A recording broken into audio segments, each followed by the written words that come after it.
दोस्तों आज हमारे स्टूडियो में ऐसी शख्सियत मौजूद है जिसके बारे में हम आपको बताएंगे तो आपके सोचकर हैरान हो जाएंगे। जी हाँ, क्या कभी आपने सोचा है कि बिना स्वार्थ के कोई कभी किसी भी तरीके का काम करता है? नहीं करता है। अगर एक ज़मीन लेता है तो भी स्वार्थ होता है, बेचता है तो भी स्वार्थ होता है। लेकिन हमारे साथ जो शख्सियत बैठी हुई है वो ऐसी शख्सियत है जिसने बिना सोचे समझे और एक छोटी सी न्यूज देखने के बाद उत्तर प्रदेश के अलीगढ़ में भव्य 72 फुट के मंदिर का निर्माण करा चुके हैं। और उस निर्माण में जितना पैसा लगा है, 72 फुट का मंदिर का निर्माण हुआ है। और आप जानते हैं कि कितना पैसा लगा हो, ये पैसा अपने बलबूते पे हमारे साथ जो शख्सियत है वो भारतीय हिंदू एकता संगठन के राष्ट्रीय अध्यक्ष आर.एस. बाली जी हैं। आर.एस. बाली जी ने अपना सारा पैसा खर्च करके 72 फुट के मंदिर का निर्माण कराया। ये मंदिर का निर्माण क्यों हुआ ये पहले मैं आपको बता देता हूँ। दरअसल आज से 2.5 साल पहले एक खबर वायरल हुई सोशल मीडिया पर कि एक ओबीसी के युवा नेता थे। उन्होंने ये कहा कि ना हम इस गांव में बारात निकलने देंगे और ना डीजे बजने देंगे, किसी भी तरीके का धार्मिक कार्यक्रम नहीं होने देंगे। ये बात भारतीय हिंदू एकता संगठन के राष्ट्रीय अध्यक्ष आर.एस. बाली अपने ऑफिस में बैठे बैठे न्यूज़ में सुन रहे थे। उनको गुस्सा आया और अपने दोस्तों से, अपने प्रिय मित्रों से और कार्यकर्ताओं से बातचीत की और उन्होंने अपनी गाड़ी की किक दबाई और रवाना हो गए। जी हाँ, लेकिन एक बात और है जो सोचने वाली है कि वहाँ पर बहुत सारे संगठन के लोग भी पहुँचे हुए थे, लेकिन एक ऐसा व्यक्ति जिसका नाम है आर.एस. बाली, पूरा नाम रणवीर सिंह बाली है, इन्होंने 2 लाख का चेक तुरंत दिया और कार्रवाई शुरू की। गांव का दौरा किया और गांव में जहां जहां जिस घर पे लिखा हुआ था कि ये घर बिकाऊ है, उस घर के बाहर जो लिखा हुआ था उसको मिटाया और ये कहा कि भाई इस गांव में हम मंदिर का निर्माण कराएंगे। और कहानी था, मंदिर का निर्माण करवा चुके हैं, जो तस्वीर हम आपको दिखा रहे हैं। सबसे पहले बहुत बहुत स्वागत है आपका आर.एस. बाली जी हमारे चैनल द न्यूज एक्सप्रेस में। पहला सवाल ये है सर कि मैंने जो बताया है वो तो एक अलग बात है, क्योंकि कहा जाता है कि मीडिया तो कुछ ही बोलती रहती है। हम आपसे जानना चाहते हैं कि 72 फुट के मंदिर का निर्माण आपने अलीगढ़ के नूरपुर टप्पल गांव में क्यों करवाया? आप चाहते तो दिल्ली में बना सकते थे, क्या कारण रहा, क्या बड़ी वजह रही? देखो, कहीं भी बना सकते, दिल्ली बना सकते, कहीं और बना। मैं इतना बड़ा, पहले तो ये बता, मैं इतना बड़ा भक्त नहीं हूँ कोई, बहुत कम। मैं मंदिर में भी जाके मत्था टेकता हूँ, घर में अपना पाठ पूजा जो करनी कर दो। बिल्कुल। तो मेरा ऑफिस है द्वारका में, वहाँ दोपहर को बैठे टीवी देख रहे थे, तो उसमें सुदर्शन चैनल से खबर आ रही थी कि नाजिम नाम का कोई ओवैसी की पार्टी का बंदा है जिसका नाजिम है नाम जी, उसने ऐलान किया कि जेवर एयरपोर्ट के पास नूरपुर गांव है, नूरपुर टप्पल, वहाँ 20% हिंदू है जाट जाति के और 80% मोहम्मदन है जी। उनकी लड़कियों की 2 की शादी थी तो उनको मारपीट की कि यहाँ बारात नहीं निकलेगी गांव में, डीजे नहीं बजेगा और कोई भी हिंदू छोटी सी मूर्ति रख के घर में पूजा नहीं कर सकता। 3 मस्जिदें, 1 मदरसा वहाँ बहुत टॉप का। तो मैंने ये खबर जब देखी तो मेरे दिल में एक टीस सी आई, यार क्या हिंदुस्तान में कोई हिंदू ऐसा नहीं है जो उनको देखे जाके, क्या बात है। बिल्कुल। मैंने गाड़ी उठाई तो वहाँ हम 3-4 मेरे बंदे साथ में दिए, गाड़ी उठा के हम वहाँ पहुँच गए। 2.5 घंटे का सफ़र है, 120 किलोमीटर है दिल्ली से। वहाँ पहुँचे तो वहाँ बैरियर लगा हुआ था, पुलिस बहुत लगी हुई थी, एसडीएम साहब खड़े थे, एसीपी डीसीपी सब खड़े थे, पुलिस 3 तरह की पुलिस खड़ी थी।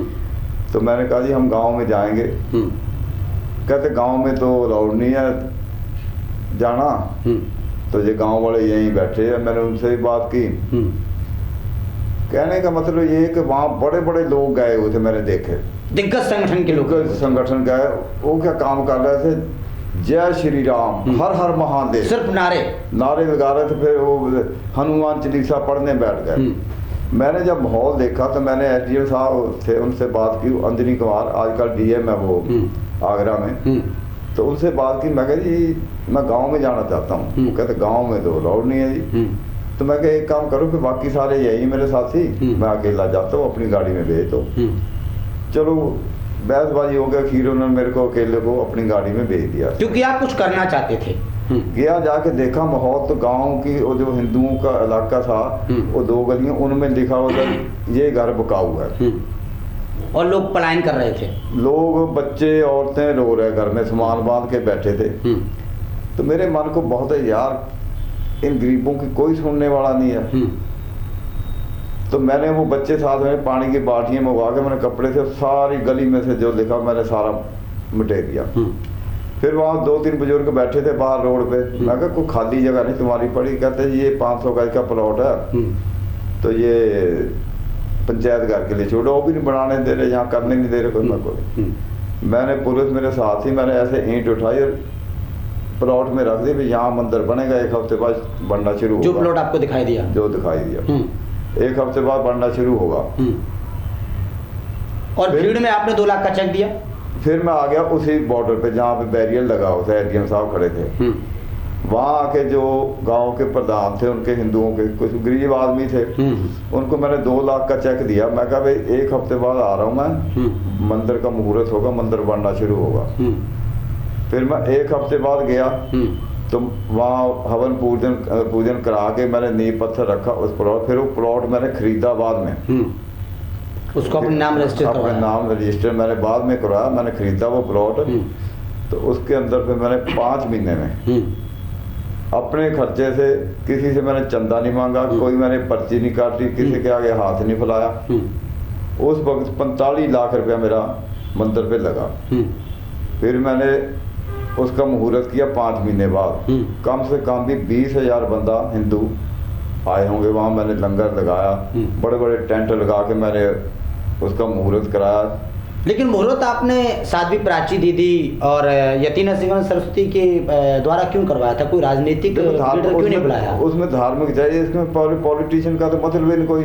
अगर उन्होंने बनाना होता, वहाँ के ये सतीश गौतम है अपने MP है, वो कर सकते, सांसद से कर सकते, और बहुत है वहाँ के हिंदू MP है, ये अपने जेवर है पास में, वहाँ के भी सांसद डॉक्टर नरेश है शर्मा, कर सकते थे अगर करना। और बड़े बड़े लोग बैठे हैं, करोड़ों अरबोपति वहाँ बैठे हैं, करना होता तो करते, उनकी मदद करते। लेकिन बाली जी, दिल्ली में कई लोगों ने चर्चाएं की है, मैंने कई जगह सुना है, जब बैठते हैं तो बातचीत होती है तो कई जगह सुना, आपके ऑफिस में भी कई जगह सुना, लोगों ने ये कहा है कि भारतीय हिंदू एकता संगठन के जो राष्ट्रीय अध्यक्ष हैं RS बाली जी, उन्होंने 72 फुट के मंदिर को अलीगढ़ में ही क्यों बनाया? दिल्ली में बनाते तो वाहवारी होती, चर्चा होती।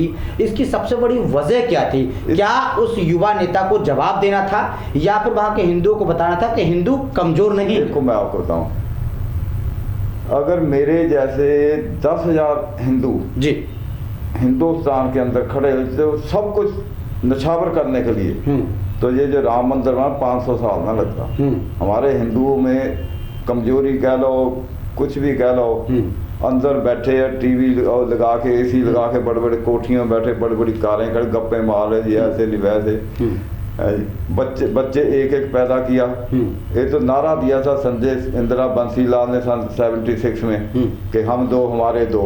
इन्होंने बेवकूफ़ों ने अपने आप बदकिस्मती हिंदुओं की कि इन्होंने अपने ऊपर कानून ही बना लिया कि 2 बच्चे, 2 बच्चे। अब किसी के 1 है, किसी के 1 भी नहीं है। आगे जो समा, आप क्या मानते हैं? आगे जो समा आने वाला, उनके देखो उनके धर्म में है या कुछ भी है, जब उनको रोका नहीं किसी ने पहले, उनकी 4-4, 3-3, 4-4 शादियां, 12-12, 18-18 बच्चे हैं। कैलकुलेशन लगा के देखो, आज से 10 साल बाद तुम्हारे से हिंदुओं से ज्यादा हो जाएंगे, फिर क्या करोगे?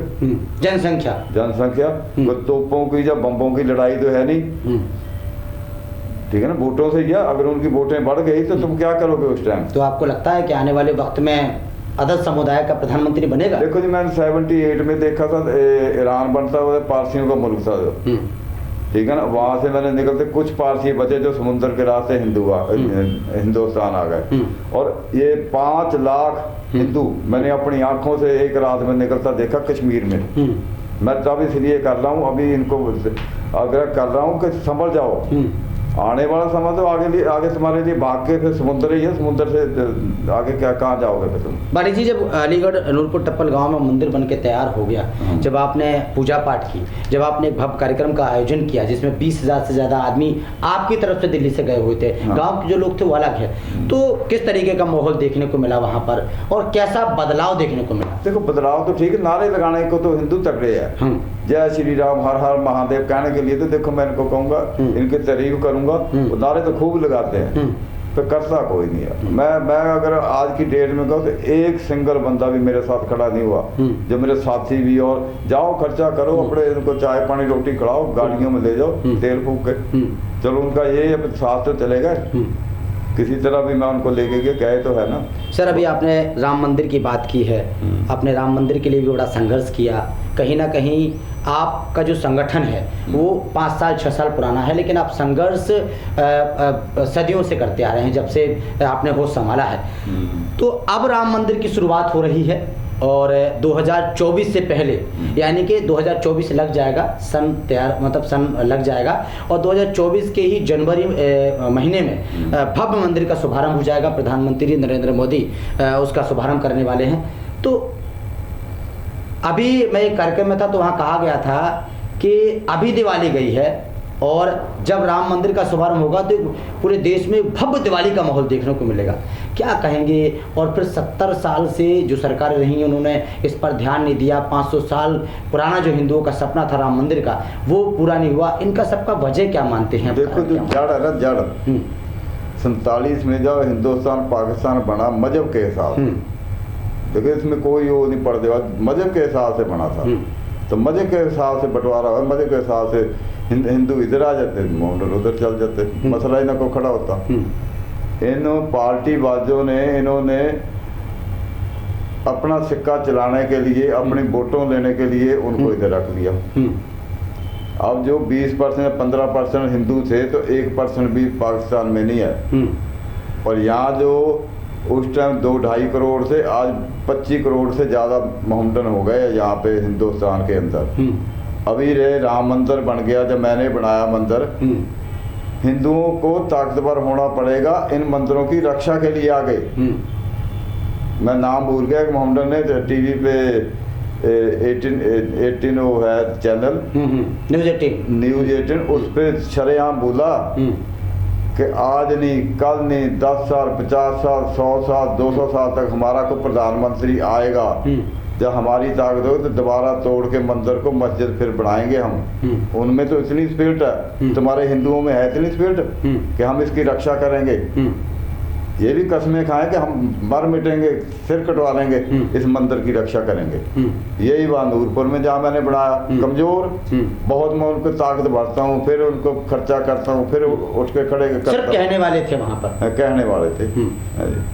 तो इसलिए हिंदुओं को ताकतवर बनना पड़ेगा। ये एसी में छुप के अंदर कोठियों में बैठ के नहीं होगा, जो नारे लगा के होगा। बच्चों को ट्रेनिंग देनी पड़ेगी। अच्छा, अभी की सरकार को कैसे देखते हैं आप? 2014 से जो सरकार केंद्र में राज कर रही है, कई राज्यों में राज कर रही है, प्रधानमंत्री नरेंद्र मोदी जी को कैसे देखते हैं आप? आपकी राय? देखो मैं बताऊं, अब योगी जी है, मोदी जी है, इनको पीछे खींचने वाले भी अपने ही हैं, वो भी हिंदू ही है। गद्दार, मैं गद्दार कहूँगा उन हिंदुओं को।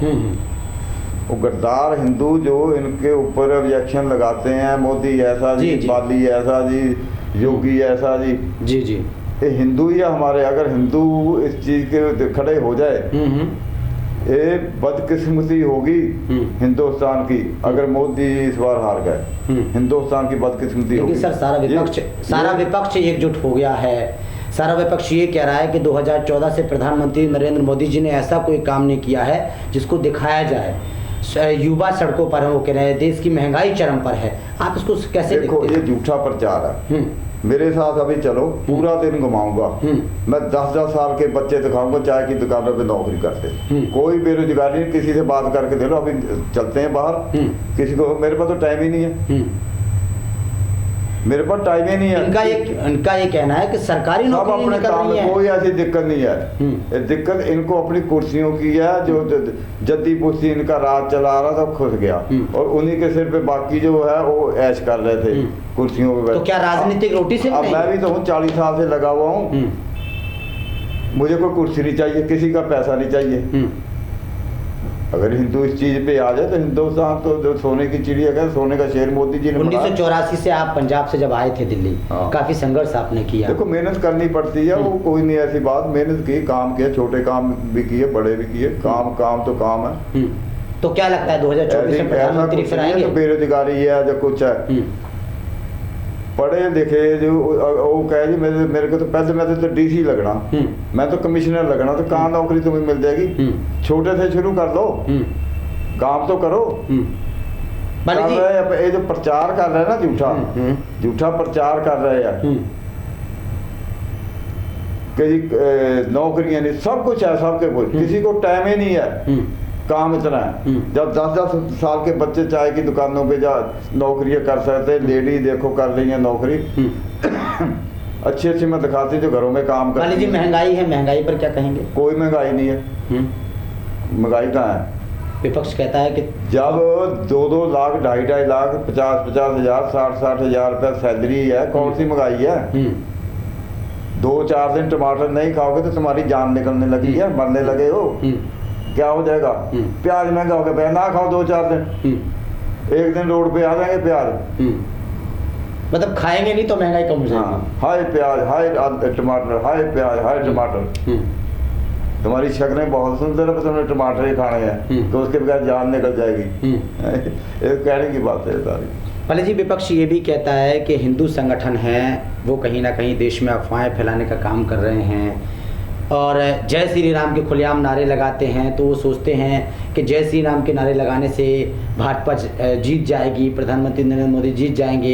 अभी राम मंदिर का वो मुद्दा उठा रहे हैं कि राम मंदिर का मुद्दे ना, राम मंदिर का शुभारंभ इसलिए किया जा रहा है 2024 से क्योंकि उन्हें वोट मिल जाए। क्या लगता है आपको? उसमें क्या दिक्कत है? अपने घर में हमारा हिंदुस्तान है, भारत देश हमारा, हम नारे लगाएं, कुछ भी करें, किसी को क्या दिक्कत है? अगर ज्यादा दिक्कत पाकिस्तान चले जाओ, मजहब के हिसाब से हुआ था ना बंटवारा, तो जाओ पाकिस्तान जाके अल्लाह अकबर करो, जो कुछ भी करो। अच्छा दिल्ली को आप कैसे देखते हैं? दिल्ली को कैसे देखते हैं? दिल्ली में आप रहते हैं, दिल्ली दिल है, धड़कन है दिल्ली। दिल्ली को कैसे देखते हैं? दिल्ली में प्रदूषण चरम पर है, यमुना की सफाई नहीं हो पा रही है जब से दिल्ली के मुख्यमंत्री अरविंद केजरीवाल CM बने हैं। कैसे देखते हैं दिल्ली? देखो जी, एक वो कहानी थी, बहुत शातिर इंसान, दिल्ली की बदकिस्मती थी कि केजरीवाल चीफ मिनिस्टर की कुर्सी पे बैठ गया, free free free free free free free करके दिल्ली का बेड़ा गर्क कर दिया इस आदमी। लेकिन दिल्ली को जनता को अच्छा लगता है फ्री। एक काम बता दे कोई, जमुना साफ हुई, इस बार हो जाएगी, इस बार हो जाएगी जी, अब 2 साल में कर देंगे। लेकिन सर शिक्षा मॉडल तो अच्छा हो रहा है ना? शिक्षा मॉडल की जो तस्वीरें हैं, जो खबरें हैं, विदेशों के पेपर में छप रही है सर। अरे भाई साहब, जो स्कूल बने नया स्कूल, एक नाम लें तो ये स्कूल हमने नीचे से ऊपर तक ये हमने नींव रख के ये स्कूल बनाया, को कॉलेज हमने बनाया, उन्हीं को पूछा पाछी करके हमने स्कूल बनाया, तो इन्होंने बना दिया स्कूल। और जो विदेश से लोग आते हैं देखने के लिए, अदर राज्यों के मंत्री कौन से आई थी को आए थे जर्मन से, पता नहीं कौन क्या कह के गए, वो मुझे भूल गया कि देखे थे स्कूल इनके, तो वो कुछ इनके खिलाफ ही बोल के गए थे वो, तो कुछ नहीं इन्होंने बनाया। तो धरातल पे विकास नहीं है दिल्ली का। जो इंसान कहता है मैं गाड़ी नहीं लूंगा, मैं कोई मकान नहीं लूंगा, मेरे को 2-3 कमरे का मकान बहुत बड़ा, अब जाके देखो शीश में गाड़ियाँ कितनी 50 गाड़ियाँ उसके साथ चलती हैं, वो जो फिएट या कौन सी गाड़ी थी वो खटारा थी, मैं तो इसी में चलूंगा जी, मैं तो इसी में चलूंगा, मेरे पास तो यही है।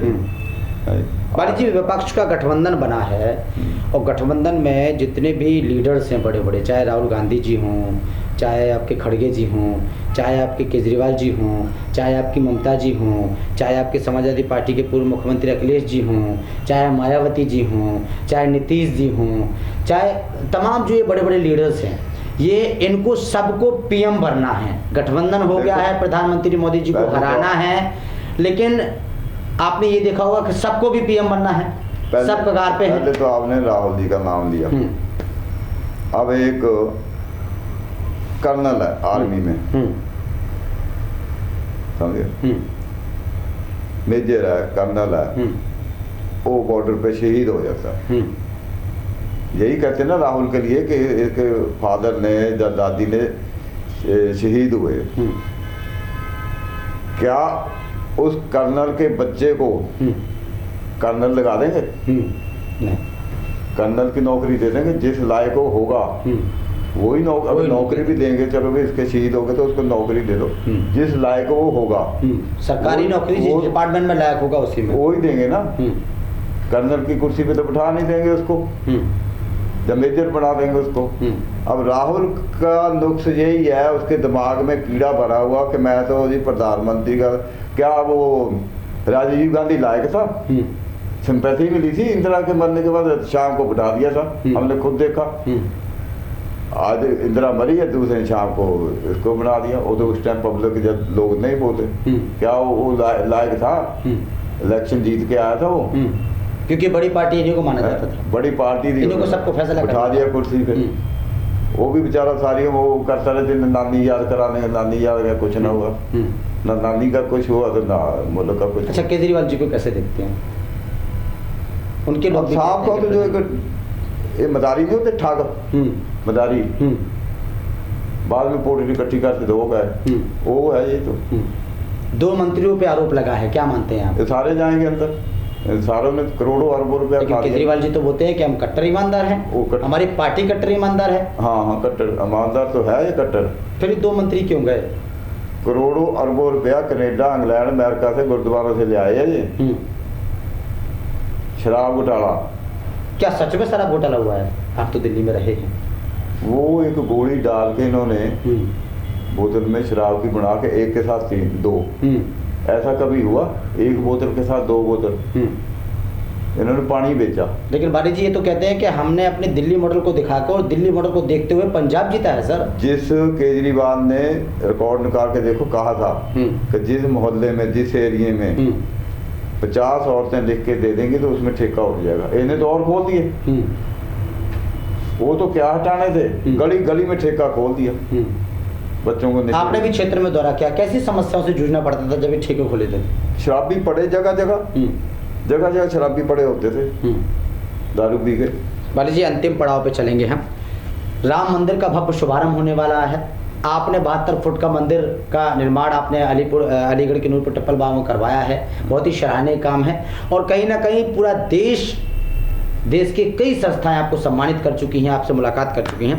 अब राम मंदिर का शुभारंभ होने वाला है, क्या पहले तो ये बताइए कि किस तरीके से खुशियां मनाई जाएंगी राम मंदिर की? क्या वाकई में दिवाली मनाई जाएगी? नहीं, देखो, खुशी मनाओ, दिवाली मनाओ, हमारा राम मंदिर, राम जी का मंदिर बढ़ना है, बहुत खुशी है।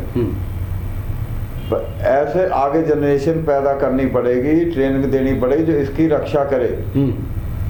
वो तो कहते हैं हम 100 साल 200 साल बाद फिर तोड़ के बनाएंगे मस्जिद। शरेआम उन्होंने टीवी पे बोला, उन्होंने को पर्दे से थोड़ा बोला, वो तो टीवी चैनल पे उन्होंने, मतलब हिंदुओं को ऐसा सिस्टम करना चाहिए कि उसकी तरफ आंख उठा के ना कोई देख सके आने वाली सदियों तक, हजारों सालों तक, तब जाके होगा वो तभी होगा अगर जनसंख्या निरंतर होगी।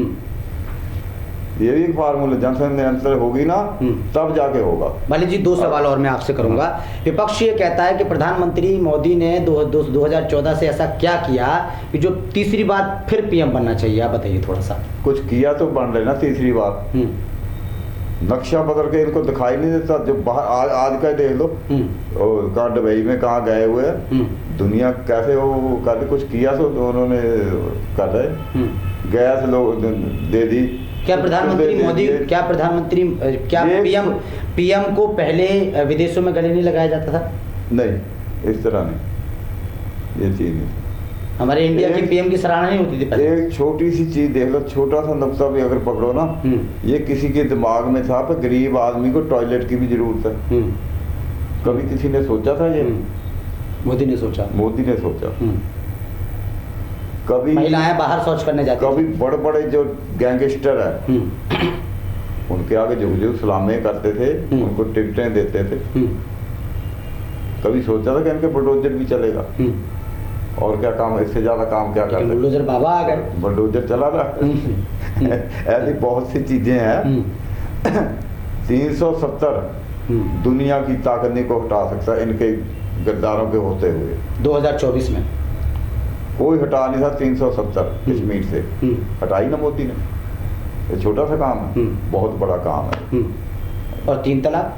3 तलाक लगा लो। और अच्छा, 3 तलाक कानून बनने से आपको क्या लगता है कि हिंदुत्व संगठन के आप अध्यक्ष हैं और कट्टर हिंदूवादी हैं, फिर भी मैं पूछ रहा हूँ कि 3 तलाक होने से, कानून बनने से मुस्लिम महिलाओं को कितना फ़ायदा हुआ होगा? देखो, फायदा तो मुस्लिम महिलाओं को ही हुआ ना थोड़ा बहुत, अगर वो करेंगी, अगर उनकी डर के बजाय वो करेंगी ना, अगर घर घर जाके थोड़ा। भाई पहले फोन पे 3 बार बोल देते थे, तलाक हो गया। अब भी बहुत कुछ है, घटनाएं अभी भी घट रही, अभी भी बहुत कुछ है। मतलब कानून का दुरुपयोग किया जा रहा है और उस पर भी ध्यान देना चाहिए। आगे जाके देना चाहिए, ध्यान देना चाहिए, पर अभी भी वो चीज़ नहीं है। हाँ, 370 हटी है, अभी भी देख लो क्या हो रहा वहाँ पे। ये ऐसे है।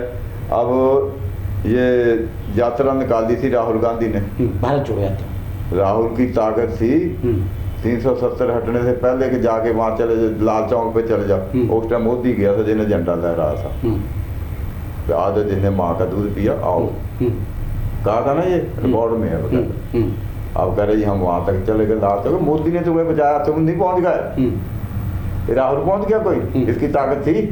बिल्कुल, वो मोदी ने बचाया इसको। चलिए पारी जी, लास्ट सवाल, राम मंदिर का शुभारंभ होने वाला है, आपने भी मंदिर बनवा दिया है 72 फुट का, अलीगढ़ नूरपुर टप्पल गांव में तमाम चीज़ें हो रही हैं, देश में आपने कहा कि खूब अच्छी तरीके से विकास हो रहा है। अब सवाल ये है कि 2024 का एक बड़ा चुनाव है जिसमें पीएम चुना जाएगा, तो आप क्या मानते हैं कि देश की जनता वाकई में प्रधानमंत्री नरेंद्र मोदी जी को तीसरी बार पीएम बनाएगी, या विपक्ष अपना मतलब? देखो जी, बढ़ाए या ना बढ़ाए, सुनो, मैं को बीजेपी पार्टी में नहीं, मेरा फार्मूला ये है कि हिंदुओं को स्टैंड करना, इनमें जान भरनी है जहाँ तक मेरे में ताकत है। हिंदू अगर आने वाली पीढ़ियां जानी है तो वोट बीजेपी को डालनी है। आगे गधा भी खड़ा हो, गधा भी खड़ा हो ना आगे, तो ये नहीं देखना मैं गधा है, ये देखना है पीएम मोदी खड़े हैं, पीएम मोदी को देखना, वोट मोदी को जाएगी वो। अगर इस चीज पे आ गए ये हिंदू तो इनका बचाव है, नहीं तो बदकिस्मती है। अगर मोदी, चलो अभी ऐसा तो नहीं चांस कोई, अगर मोदी हार जाए तो हिंदुस्तान की बदकिस्मती होगी। इन भेड़ियों के हाथ में मुर्ग चले जाए, जो बनाया ना फिर समेटेंगे ये, फिर उजाड़ेंगे। भेड़िए क्या काम होता है, लूट को मारो। आपको क्या लगता है विपक्ष इतना परेशान क्यों है? परेशान है जो इन्होंने करोड़ों अरबों रुपया बाहर के मुल्कों में यहाँ बनाया था, अब आगे कुछ मिल नहीं रहा इनको। हर टाइम डर रहा था, CBI आ गई, ED आ गई। लेकिन विपक्ष तो कहता है ना कि भाई ED और CBI तमाम जो एजेंसियां और प्रधानमंत्री मोदी ने तुमने कपड़े कर रखे, माल खाया हुआ है। राजीव गांधी ने तो कहा था मैं 1 रुपया बेचता तो 15 पैसे पहुंचते, वहाँ कहा था राजीव ने, तो इन्हीं का काम था। वो कौन खा जाता था 85 पे, यही है। अच्छा, लोग ये भी कहते हैं कि प्रधानमंत्री मोदी ने 2014 में ये कहा था कि भाई 15 लाख रुपए देखो ये झूठे चार्ज मारने के झूठे इंसान है, उसने ये नहीं कहा था मैं दे दूंगा, उसने कहा अगर ऐसा हो जाए काला धन आएगा तो काला धन इनका सारा समेत 15 लाख रुपए एक हिंदुस्तानी के हिस्से में आता है। उन्हें ये निकाल मैं दे, अगर काला धन आता है आता तो काला धन कैसे आएगा बारिश? लगे हुए पीछे लगने दे तो हाय तो वह मचा रखी है इन्होंने, तो काला धन ऐसे निकल के आएगा। हाँ चलिए बहुत बहुत शुक्रिया आपका। तो सुना आपने, भारतीय हिंदू एकता संगठन के राष्ट्रीय अध्यक्ष आर एस बाली जी जुड़े हुए थे, तमाम मुद्दों पे बातचीत की है, और कहीं ना कहीं आर एस बाली जी ने ये भी बताया है कि नूरपुर टप्पल गांव में जो 72 फुट के मंदिर का हमने निर्माण करवाया है वो एक हमारा बड़ा संदेश है, हिंदुओं के लिए संदेश है कि हिंदुओं को जागरूक होना चाहिए। और जनसंख्या नियंत्रण जो कानून है उस पर भी चर्चा की है कि एक बयान है, एक कानून है, वो अलग है, लेकिन हिंदुओं को अपनी जनसंख्या बढ़ा के रखनी चाहिए, क्योंकि आने वाले वक्त में अगर अपने देश को बचाना है, हिंदुत्व को बचाना है, तो इस तरीके के जो कानून उनको देखते हुए और जनसंख्या को बढ़ा के रखना चाहिए। हिंदुओं को बच्चे ज़्यादा पैदा करने पड़ेंगे, जनसंख्या नियंत्रण हो जाए या ना हो जाए। अगर होगी तो हिंदुओं पे होगी, अगर उन पे ना हुई तो फिर क्या करोगे? मतलब आपका कहना मतलब कानून दोनों पे लागू, दोनों पे लागू हो अगर है तो। हाँ, जितनी देर नहीं है तो उतनी देर बच्चे पैदा करो, ज़्यादा बच्चे पैदा, गरीबी अमीरी चलती रहती है। समझो, सारे को पढ़े लिखे मिनिस्टर नहीं चाहिए जी, काम करने वाले भी चाहिए। 10-10 साल के बच्चे करते ना चाय की दुकान में काम है।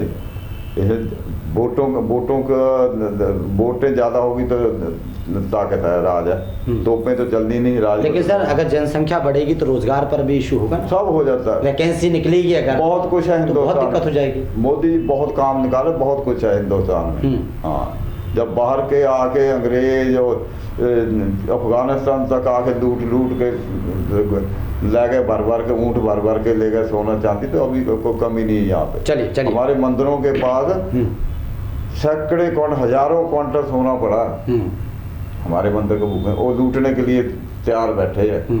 अगर मोदी जी के इधर उधर हो गए अभी एक बार और आने चाहिए जरूर, उसका भी इलाज होगा। चलिए बहुत शुक्रिया। तो सुना आपने, तमाम मुद्दों पर बातचीत की है और आपकी इस पर क्या प्रतिक्रिया है, और जिस तरीके से आर.एस. बाली ने तमाम मुद्दों पर बातचीत की है, अपनी कहानी बताई है। और सबसे बड़ी बात ये कि राम मंदिर का भव्य शुभारंभ होने वाला है 2024 यानी कि लोकसभा चुनाव से पहले, और 2024 के पहले महीने यानी जनवरी में इसका शुभारंभ हो जाएगा और कहीं ना कहीं ये देश फिर से दिवाली मनाएगा। आपकी क्या प्रतिक्रिया है इस इंटरव्यू पे, ज़रूर हमारे कमेंट बॉक्स पे ज़रूर लिखिए।